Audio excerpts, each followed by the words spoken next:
This is EchoShift. EchoShift is a 2D platformer based on older games like Mario and newer games like Hollow Knight.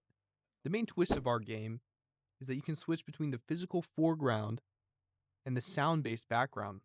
You play as a ninja cat with a tuning fork to fight Sonic-based enemies.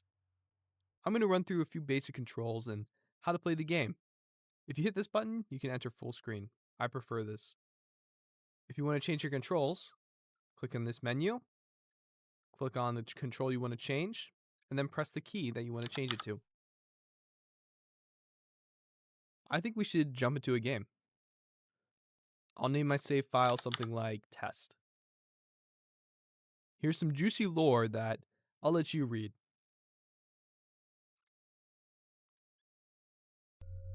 And we're in. As you can see, this is our sprite. There are multiple animations for both running, attacking, and jumping. As you can see here, you can add a checkpoint by pressing up. It also restores your health. Let's do some more exploring. This is a floating platform.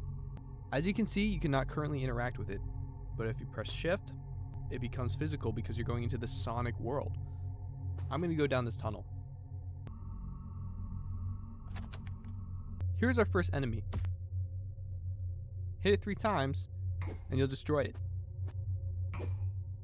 It will not damage you during the death animation, so don't be afraid of touching it after it dies. The parkour may be a little tough. Try taking it slow at first. Look for checkpoints along the way. There will be many convenient save spots. Eventually, you'll reach this hole. This is where the game gets challenging. There's a lot of parkour and multiple routes to find the finish.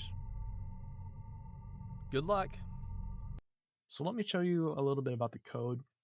So we have quite a few different programs running all at the same time. Each controls its own thing.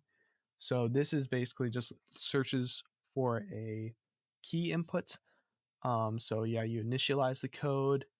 Then from a list of actions, it searches for which one you're pressing. So it searches if you're pressing a key, and depending on the key it detects, it does a certain action. And that's essentially what this code here does. Okay, I'm going to show you the dialog box next that has a little bit of text for you to read. It's pretty simple.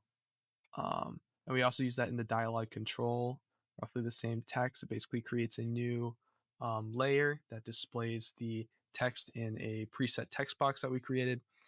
And then to the level exit, or like the death of the player. So this is the main menu screen. This actually just sets up a layer where you have the different buttons you can press. This is the pause menu. It's very similar to the main menu. We're basically just creating a new layer on top of the background game for the player to interact with when they press M. And yeah, there's a lot going on here. I can kind of get into it if you want. So we create an overlay. We search for an input, that M input, that will actually pause it. Then we toggle pause. Then we create the actual menu, and the different, you can do controls. You can go back to the main menu. You can exit. This controls the camera. Make sure it follows the player at all times. This is the actual player code. There's a lot of it. Let me scroll up real quick. So yeah, basically this controls how high he can jump, how fast he goes, controlling it as vectors. And we also program the gravity of the player.